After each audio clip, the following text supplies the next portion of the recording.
Yo, what's going on guys, Jared here, and I had a comment on the previous video, somebody asking me to do a deck profile on the Draco deck, and I have that for you right here. I do notice the comments, and I want to be able to provide that for you. So here it is, here's the Draco deck. In my opinion, this is the most competitive version of the deck. We are going to go for a going second build. We are meant to break boards and to gain advantage going through it, and then we can set up our own board with our own floodgates and true Draco cards to try to combat whatever their follow-up may be, depending on what they have or what we have. But overall, the deck is still very consistent for what it is. There's a lot of ways you can keep playing, keep drawing cards. The problem with the deck, I would say, is Draw Lockbird. That's probably its biggest weakness, but it does break boards very, very consistently and very nicely and cleanly. So that's something that, is something to think about when you're deck building. And I almost want to say it's budget. It's so close, minus like the forbidden droplets. And as much as I would say that there's a replacement for this card, they're like the fact that you can send true Draco cards from your spell and trap zone to the graveyard, or your monsters to the graveyard, to add more draws for your true Draco heritage. That's something that's very relevant and is irreplaceable in my opinion. You can play something like Chalice, but it will not impact the game the same way as Forbidden Droplets will.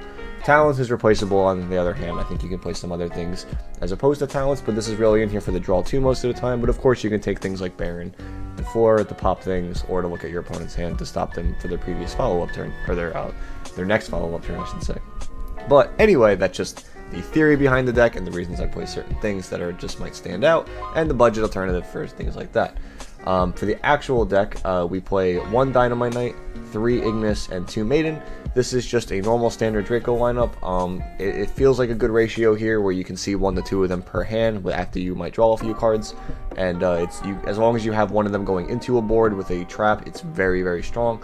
Like this will always, okay, I need to explain this properly. So if they have the Sword Soul level 8 Synchro and a Baron, if you open up Trap and Monster, you can just tribute out the Trap for the monster, target the Baron, they have to negate it, the monster activates, and they have to negate it with their Sword Soul. So you take out both interruptions for free, and then you still have your other 4 cards to play with, and you have a heritage draw set up. If you have Diagram, you can crash the Draco into the into the level 8 Sword Soul and just gain advantage that way. It's just something that's very strong. You can also tribute a spell if they have Blackout. Just many ways to play. So yeah, we have 6 monsters altogether, my bad. And then for the spells, this is where we have all the draw power. We still have the 1 card of the Demise, 3 copies of Disciples, 1 copy of Diagram, triple copies of Forbidden Droplets, 1 copy of Into the Void, 3 copies of Pot of Desires, 3 copies of Pot of Duality, 1 Terraforming and 2 Talents, 3 Heritage, and 1 Upstart Goblin. We're not doing anything like extravagance-wise or prosperity, because we do not want to play an extra deck for our follow-up turn. We want to be able to flip Monarch's Erupt. This is still a blowout card, even from when this deck was being played before. It's still as impactful as it was back then. If not, it could be more impactful for some situations, but this card is definitely still very strong. So that's why we don't play an extra deck, and why I play these pot cards specifically, and everything's mostly a 3 of. You don't care about banishing most things. The only thing you really care about is Dragonic Diagram. Other than that, though, you can banish any number of things and it'd be completely fine. And for the traps, we play 3 Monarch's Erupt, as I said. 3 There Can Only Be One, 3 True Draco Apocalypse, and 3 True King's Return. There Can Only Be One in this specific format is very strong. Hits pretty much everything in some type of way. Whether it be Elrich, if they already have Golden Ward, it turns off their Conquistadors, it turns off every Sword Soul deck, it turns off every Bird deck, every meta deck. There Can Only Be One effects, usually in some type of way. So for a deck to be able to abuse it in the main deck, I think is something very relevant that should be worth noting. Sky Strikers can't switch out, it's something else that should be noted. There's a lot of situations for a lot of different decks that are being played right now where There Can Only Be One comes up, and I think it's something that not a lot of people are abusing for how strong the card actually is right now. We do play 3 and 3 of the traps, and like I said earlier, this is a board breaking deck. We want to draw the traps to pop monsters so that we can gain our advantage, so they can bait out. So if we tribute out a trap, they can activate something in response to it, and then we can activate our True Draco monster that we tributed for, and then incur advantage for going second, and then we can do our combo plays to be able to move forward and set up heritage, etc, etc. For the side deck, I decided to play 1 Pankratops, 3 Nibiru, 3 Cosmic, 3 Dark Ruler, 1 Harpies, 1 Skill Drain, and 3 Judgment.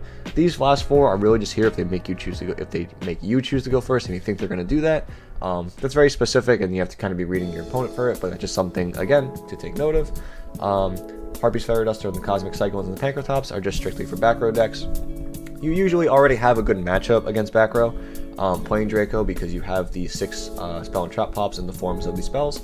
But it never hurts to have more, and usually you can outgrind them with the monsters as well. But things like Elrich get a little too big, and they get annoying, and they can't be destroyed by card effects for the ward, and they can get a little frustrating, so a little extra help in the Cosmics and the Harpies for blowouts, it never hurts. And Nibiru is to just counter the combo deck. Some decks have to play into it right now.